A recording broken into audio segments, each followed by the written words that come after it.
여기 보면 예, 문자죠. 뭐 이제 유튜버 방송에서 이제 재구성을 한 거긴 합니다만 지금 이제 그 영부인이 한동훈 위원장이라는 사람한테 문자 보내 사과하겠다 그랬대. 이게 묵살됐다 그래서 씹어서 이제 말이 나왔다라고 하는 거죠. 뭐 지금 이제 결과가 나와서 한동훈이 이제 그 바로 이제 전당대회에서 이제 승리를 했고 나머지 후보들 입장에서 애매하게 됐습니다만 이게 내부적으로 그렇게 싸움이 되게 생각보다 심각하게 되게 가더라고. 이게 쇼가 아니라. 그러다가 이 문자 사건까지 나왔더니 이제 뭐 대통령 부인의 문자까지 패싱을 했다라든지 이렇게 비난을 하게 됨으로써 한편으로 약간 그 박힌 돌 같은 그런 이미지를 했습니다만 당선되고 나서는 또 대통령 만나서 악수도 하고 이제 괜찮은 것처럼 보여주기도 했었죠. 결론은 뭐냐면 실제 이제 이 대통령과 지금 사이가 좋냐 나쁘냐라는 거에서 그렇게 좋지 않다가 대부분 해석일 겁니다. 중요한 거는 대통령이 측근들이라서 대통령이 어떤 수적이 되고 있는 이런 사람들 입장에서는 한동훈 같은 사람이 차기가 아니라 자기가 차기가 되거나 자기가 차후에 이제 대통령이 이제 임기가 끝난 후에 본인들의 위치가 더 올라갈 거라고 생각하는데 갑자기 한동훈이 등장했기 때문에 기분이 언짢은 거죠, 사실은. 내가 어떤 고생을 해왔는데 라는 것들이죠. 그러다 보니까 밑에서 계속 이제 한동훈에 대한 비판이나 이런 것들이 이제 많이 있었기 때문에 이렇게 된 거죠. 결국 이제 이러한 대통령 부인에 대한 이러한 행동 자체가 문제가 된다 그러면서 내부에서 아니 그럼 뭐 충성을 바치는 게 맞냐.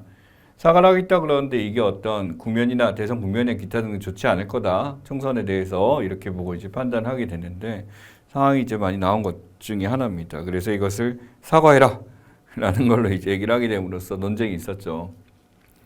비토컨이라고 합니다. I forbidd이라는 걸 라틴어에서 나왔다라고 지금 나와 있습니다만 이게 뭐냐면 이 대통령 보통은 이제 비토라는 것이 이제 거부를 뜻한다. 법안에 대한 거부권이다 이렇게 합니다만 우리나라 같은 대통령제에서는 대통령이 이제 1차로 통과한 이제 법안에 대해서 이것이 어떤 문제가 있다고 판단되어 한번 되돌리게 되는 것을 이제 비토권, 거부권이 됩니다. 그럼 당연히 여기에서 재의 요구권 다시 한번 재고해 주십시오라는 의미예요, 사실은. 그러니까 거부권이니까 하지 마 이런 뜻이 아니라 한번 다시 생각해 봐. 근데 이게 국회의원의 숫자 몇 명이냐에 따라서 당연히 이게 제의가 돼서 이제 그대로 넘어올 수도 있고 제의가 돼서 다시 통과될 수도 있고 그럼 제의가 통과되게 될 경우는 다시 넘어갔었을 때 어떻게 되냐면 이 대통령 의대에선 거부권을 다시 발동할 수가 없습니다. 그렇기 때문에 대통령이 5일 내로 이제 공포를 하거나 이걸 안 하고 있으면 이제 국회의장이 직권으로 올라가서 공포를 하게 되는 법이 되는 것 중에 하나죠. 그다음에 이런 비토권 중에서는 국회에 대해서 동의 거부권도 있습니다만 안보리에서 상임위상 결의선이 거부할 수 있는 권리도 있습니다. 보다시피 상임위상에서 하나라도 안 하게 되면 비토를 하게 되면 이 안보리 누가 정하나요라고 하게 되는데 유엔이란 것은 이제 국제 기구이기 때문에 출연금이죠. 그 출연금의 비중으로 그렇게 정하게 됩니다. 이거는 뭐라고 말할 수가 없죠. 그 국제 기구가 더 잘 돌아가도록 돈을 더 많이 냈는데 뭐 발언권을 더 주는 게 당연한 거지, 그지?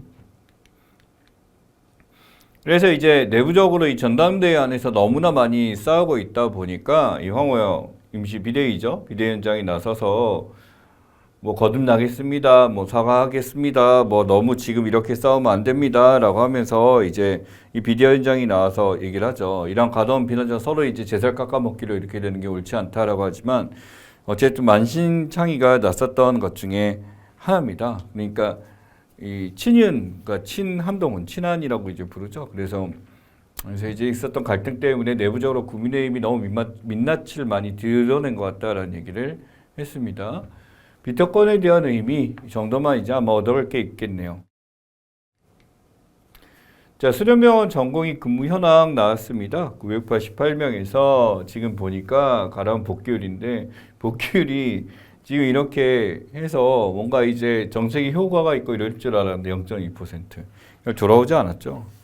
그러니까 이 미복귀 전공의에 대해 행정처분하겠다라는 얘기를 분명히 이전부터 이제 강력하게 이제 주장하고 얘기했었습니다만 결국 후루룩 다 돌아갔죠.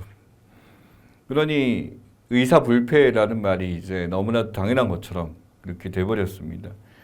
그러니까 이번에 의사 시험 이제 국시 같은 경우도 이제 시험을 보겠다는 사람이 거의 없게 됐죠. 그러다 보니까 이 전공의 모집에 대해서 특례를 주겠다라고 했는데 반응이 없어지게 됐습니다. 더군다나 이제 필수 의료 과목 같은 경우 흉부외과 같은 경우는 뭐 오늘 아침 뉴스였습니다만 12명이래요. 현재 지금 수술을 할 수 있는 사람이 그러니까 심장 쪽이나 이런 수술을 할 수 있는 사람이 이제는 거의 다 사라진 그런 상황이 돼버렸고 이 돈이 안 되기 때문에 대부분의 의사들이 지금 의사 많죠. 여러분 검색해 보면 뭐 문자로도 계속 옵니다. 저 뭐 닥터 에버스 뭐 피부과 있잖아요. 뭐 몰리바 뭐 하면서 막 이렇게 되면서 이게 한번 이제 클릭했다가 자기 된 등록이 되면 계속 문자가 저거 뭐 맞으라고 하는 거죠. 피부에. 제가 왜요? 라고 이제 끌어버리고 싶은데 또 어떻게 정보를 알고 이걸 가져가서 하게 돼요. 거기 가면 의사를 되게 많아요. 의사를 되게 많은데 그분들이 하시는 게 이제 이 피부 미용 주사나 뭐 이런 거 하시겠죠. 레이저로 점 빼는 거 이런 거 하시는데. 네. 뭐 어찌됐든 그게 돈을 많이 버는 일이니까 그렇게 될 것 같습니다만 의사, 의대 라는 직업에 대해서 다시 한번 생각해 봅시다. 의사는 사람을 치료해주는 직업을 가지고 있어요. 그러니 의당이 거기에 대해서 대가를 많이 받고 정말 전문적인 역량을 갖추기 위해서 노력을 많이 해야 되니까 능력이 뛰어나고 공부도 정말 많이 하고 이런 사람이 같죠. 그렇게 훌륭한 일을 하고 고생했기 때문에 의당이 돈을 많이 벌고 이런 것도 다 인정이 됩니다. 다만 사람을 치료한다라는 것은 단순히 이제 기계가 하는 일이 아니잖아요. 사람이 하는 거잖아요.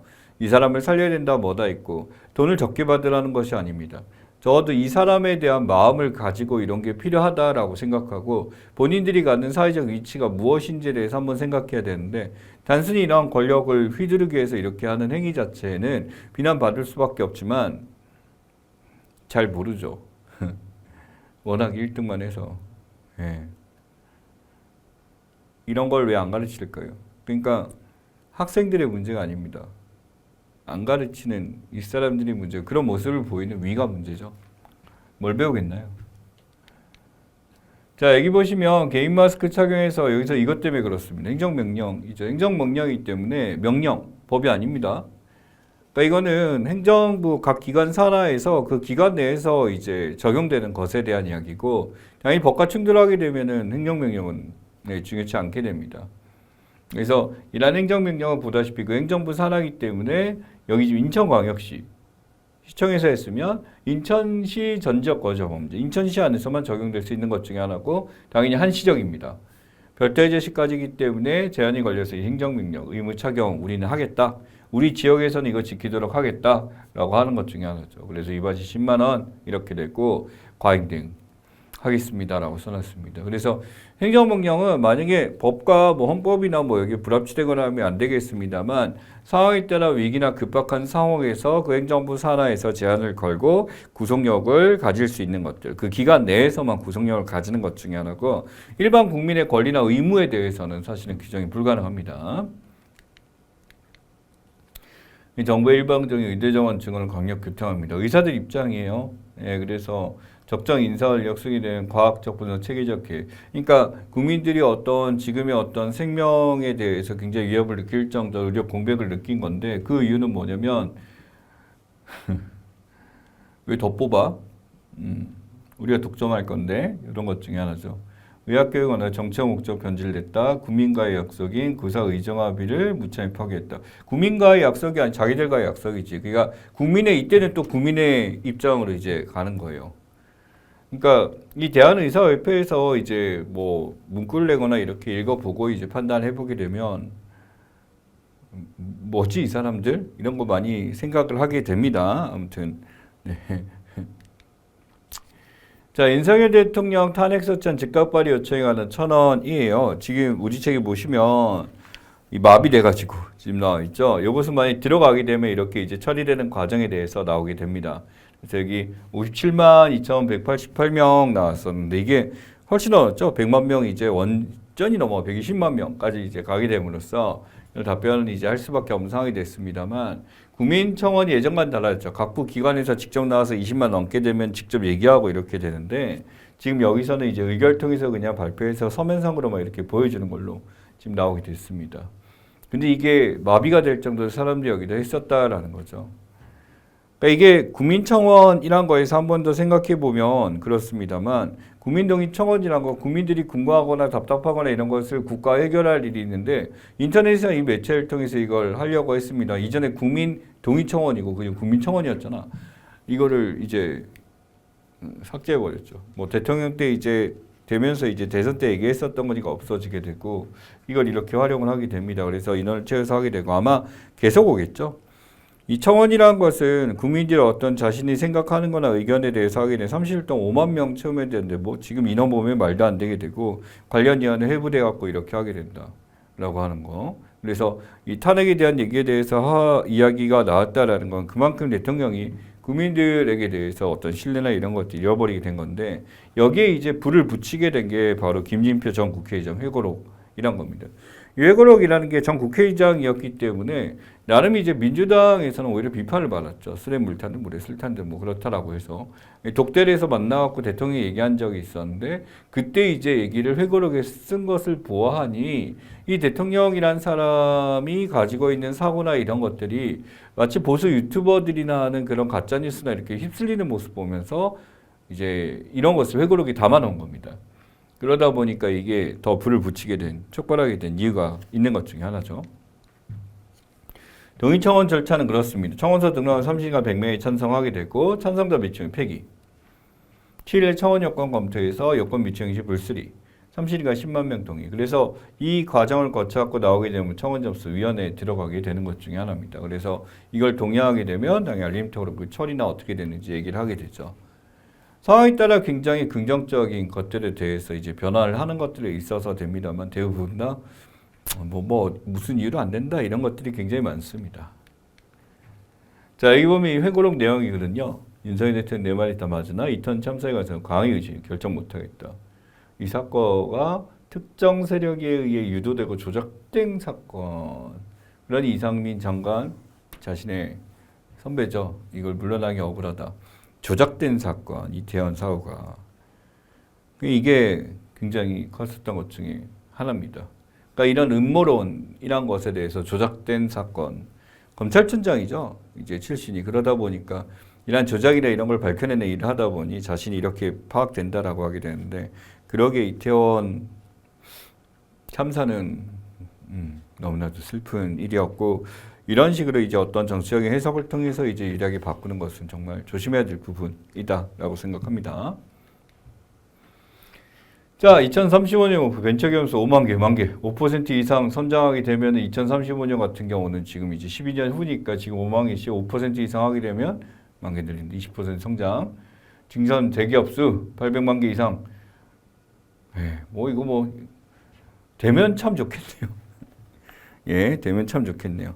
밸류업입니다. 이제 우리의 가치가 점점씩 올라가서 경제적 가치나 이런 것이 올라가게 되는데 최대주주 할증평가 폐지 나와 있었죠. 이거 긍정적으로 볼 수가 있는데 자사주가 있으면요. 자기가 갖고 있는 주식이 좀 떨어져. 그래서 주주들의 이익을 못 챙겨줄 것 같으면 이 오너들이 가지고 있는 자시주식을 소각해버리면 태워버려요. 그러니까 권리를 없애버리게 되면 당연히 남아있는 주식 100주였다가 10주가 없어지면 90주가 되니까 주식의 가치는 당연히 올라갈 수밖에 없겠지. 권리가 세지게 되는 거니까. 그래서 여기 보시면 자사주를 더 소각하는 방식으로 하거나 배당을 확대할 경우 증가분의 5%를 법인세 세액 공제하는 방안. 그래서 이 자사주 소각이나 배당을 늘리게 됨으로써 주주들의 이익을 환원하는 데 노력하는 것을 확실하게 보이는 기업이 있다라고 한다면 이렇게 올려주겠다. 이게 밸류업입니다. 대상의 가치를 높인다라는 거죠. 주식의 가치, 종이 조각이 아닌 더 가치 있는 걸로 바꾼다라고 하는 것 중에 하나고 회사 가치는 어떤 역량이나 이런 것들을 올리는 것도 비슷한 해석을 할 수가 있겠죠. 네, 그래서 지금 이런 식으로 이제 올라가는데 이 밸류업을 하기 위해서 비단 기업만 노력하는 것이 아니라 국가 역시도 굉장히 애를 쓰고 있는 것 중에 하나입니다. 그래서 여러 가지 로드맵이나 이런 것들을 많이 제시를 했죠. 기업 밸류업 관련 정책들입니다. 법인세 세액공제 지금 나와 있는 직전 3년대 5% 초과분 주주 환원시킨 거 이거 뭐 하겠다? 법인세 세액 죽이겠다. 주주 환원이 뭐냐 했더니 배당이나 자사수가 이게 오너가 먹을 수 있는 거를 풀어버리는 거죠. 이렇게 되고 이게 카카오 같은 데서 했던 게 그런 거잖아요. 그 소식이나 이런 거 나왔고 지들이 팔아먹고 그러니까 카카오 그래서 욕먹는 거예요. 소각이 아니라 물타기 해갖고 다 팔아먹고 자기 이득 남기고 튀어버리는 거 뭐 이런 거죠. 또 회사를 가진 놈이 오히려 더 없을 짓을 하는. 자, 배당 소득세 분리과세 있습니다. 개인지주의 배당에 적용한다. 그래서 원천징수세율을 14에서 9% 낮춰주는 거 분리과세 해주겠다라는 거죠. 최대 45에서 25%. 이 배당 소득세에서 줄여주게 되면 그만큼 이득도 더 많이 환원이 될 거고요. 기업 상속국제 확대 나와 있습니다. 상속을 했었을 때 공제되는 걸 늘려준다라는 건 그만큼 세금을 적게 받는다라는 것 중에 하나죠. 보유주식 상속 증여 시 20% 할증평가도 폐지를 하게 된다. 이 할증평가 폐지도 이제 좀 중요한 것 중에 하나입니다. 그러니 이게 뭐냐면 기본적으로 상속세나 이런 소득이나 이게 누진적인 성격 매우 과하고 세금이 비싸기 때문에 회사를 이제 자기 이제 이세한테 물려주거나 이렇게 됐었을 때 결국 하나의 그냥 자회사를 팔아야 될 정도로 굉장히 큰 금액이 나오는 경우가 많이 있었던 것 중에 하나죠. 그러니까 내려줄 때마다 이제 회사가 반토막이 나버리고 이렇게 되는 상황에서 회사의 어떤 발전 동력을 떨어뜨린다 해서 이렇게 되는 것 중에 하나입니다. 얘는 갑니다. 얘는 가고 레포 곡선이라고 하죠. 이제 일종의 어떤 세율이 너무 높게 되면 여기서 반발이 심하기 때문에 오히려 이제 적게 거친다라는 건데 이 기업의 가치를 올려주기 위해서 이렇게 된다라는 것은 어떻게 보면 이전에 이제 윤석열 대통령이 제시했었던 내용 중에 하나입니다. 예, 기업이 이제 살리게 됨으로써 하는 거. 근데 이것도 지금 필요하죠. 뭐라도 필요하죠. 이것보다는 이제 더 필요하다라고 소상공인들. 이제 뭐 회사들도 있습니다만 이걸 건데 자영업자 종합대책도 있습니다. 금융지원 들어가고요. 임대료, 전기료, 인건비 같은 거 낮추는 것도 챙겨주고 오늘 이상 분권 사용 확대. 그래서 국가에서 여기서 수수료 받아가지고 이렇게 되는 거고요. 디지털 A8로나 이런 것들도 이제 만들어주는 거 국가에서 하겠다. 원스톱 플랫폼이나 이런 건데 말은 이렇게 합니다만 이게 국가에서 만들었을 때 제대로 된 노하우 없이 이루어지다 보니까 이게 좀 유야무야하게 끝나는 것들이 많이 있습니다. 특히 플랫폼 갑질에서 바로 배달의 민족 같은 거죠. 배달 수수료가 너무나 크기 때문에 일반 지자체나 이런 데서 만들었는데 그중에 지금 83%가 전부 지금 문을 닫았습니다. 활용률이 낮아요. 그러니까 서비스나 이런 것들도 홍보도 안 되고 사람들이 쓰는 게 익숙지가 않다 보니까 이렇게 된 거지요. 그래서 조금은 이제 이런 것들을 지원하고 바꿀 수 있는 시스템이 반드시 필요하다라고 생각합니다. 자, 이재명 대표 관련해서 서울중앙지검, 수원지검에서 8개부 검사 60명이에요. 후악 해서 이렇게 해서 관련 수사에 대해서 이렇게 됐는데 소위 이제 정치검찰이라고 부르죠. 변호사비 대납 수사, 자택 불법 도박 수사, 법인카드 이용 수사, 법인카드 나왔네요. 그래서 이게 라인들이 전부 누구? 윤. 예, 근데 윤사단이라고 나와 있습니다만 이걸 이끄는 게 윤석열 이제 검찰총장, 검사 이제 검사장 시절 밑에 있던 사람들이 나와서 이렇게 되고 당연히 이 사람들이 예, 수사 끝나고 나서 저는 대선이 됐기 때문에 상황에 따라 이제 검사 버스는 바로 정치로 이제 나온 사람들이고 실제로 나왔고요. 많이 나왔고요. 여기서 이렇게 된다라고 하는 것. 그래서 이게 바로 뭐냐면 이재명 수사검사 탄핵에 대한 이야기를 꺼내게 됩니다. 이 탄핵이라는 거는 뭐냐면 어떻게 보게 되면 이재명 대표에 대해서 무조건 영세했다 이렇게 되는 게 이 국민의힘이나 뭐 대통령의 지지를 높이는데 이제 있다 보니까 이렇게 된 거고요. 민주당이 이제 총선에 승리하게 됨으로써 반대로 이제 검사 탄핵에 대해서 얘기를 꺼낼 수밖에 없습니다. 지금의 검찰을 개혁하지 않으면 당연히 이러한 골마 있는 것들은 더 폭발해서 문제가 생길 수밖에 없다라고 판단한 거죠. 또한 이러한 검찰도 있습니다만 이제 우리가 갖고 있는 국가 정보나 이 모든 것들을 관리하는 것이 여기 국가정보원입니다.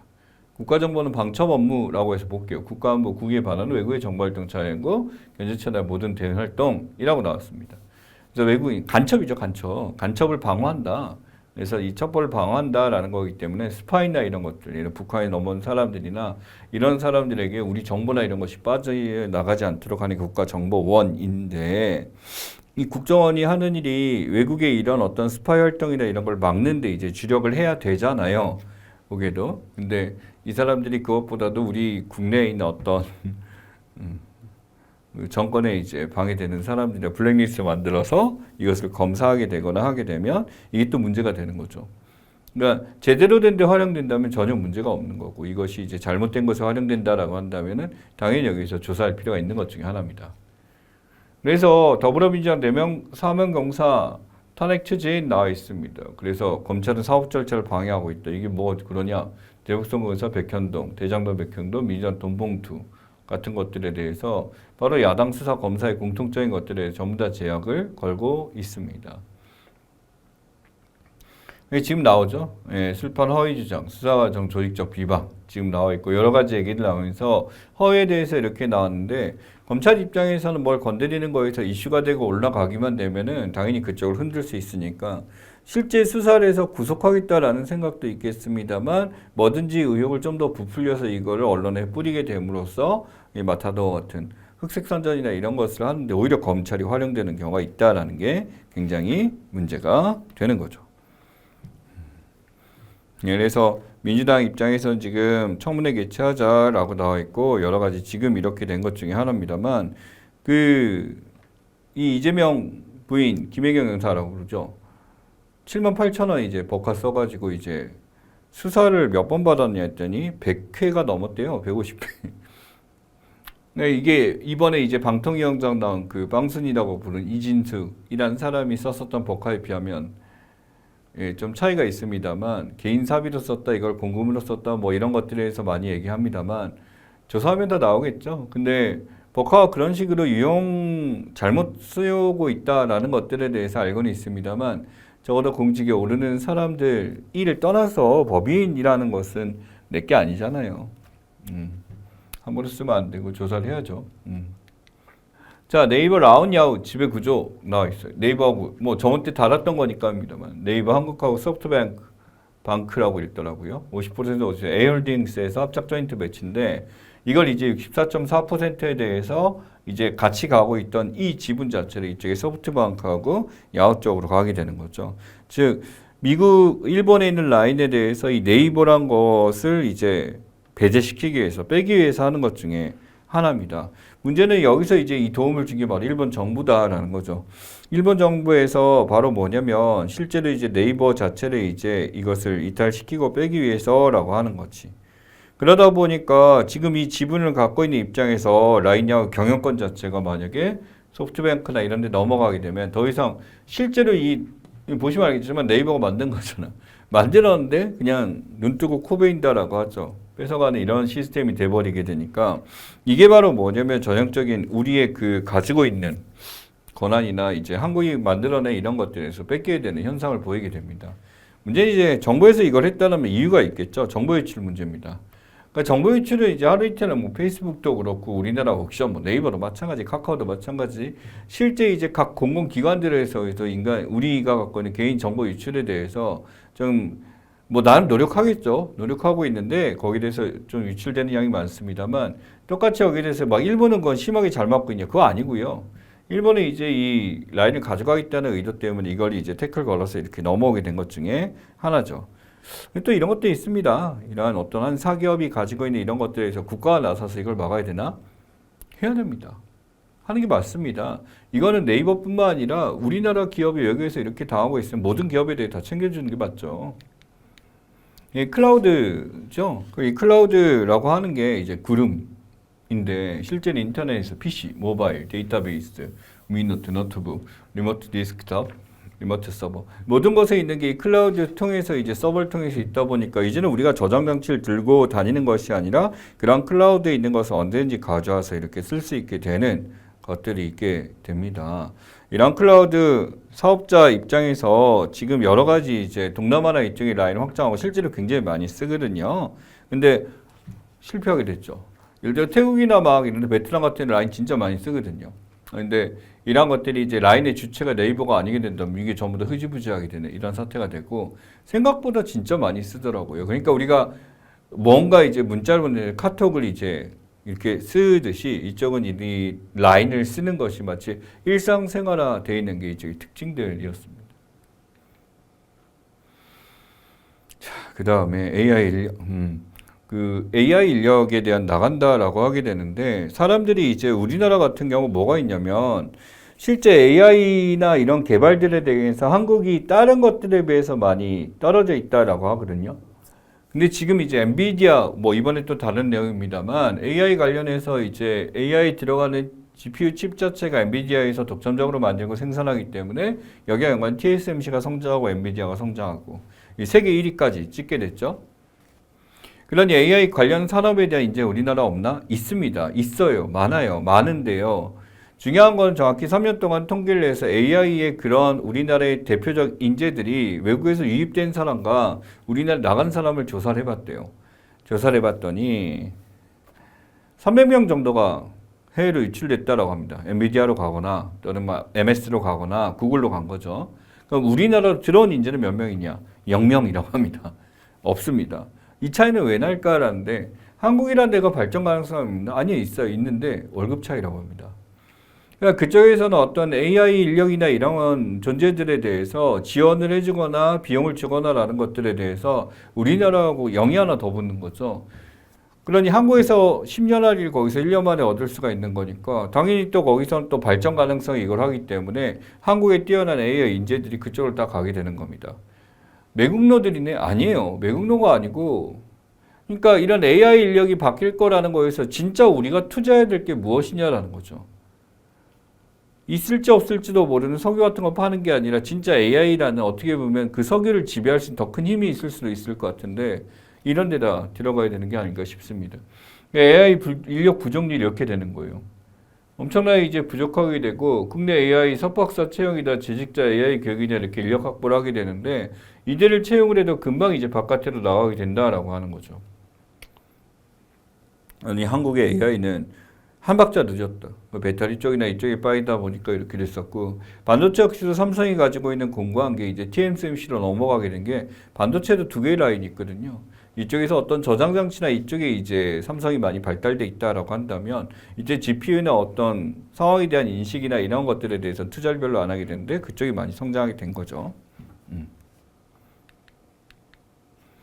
자, 연구의 총선 결과인데 보다시피 시뻘겋습니다. 보이면 노동당 412석 해가지고 지금 찾아가게 되고 보수가 121석이라 그래서 3분의 1 정도 수준이죠. 3분의 1도 안 되네요. 그렇죠? 2019년 지금 해서 12월 총선 결과가 이전에는 보수당이 훨씬 더 많았었죠.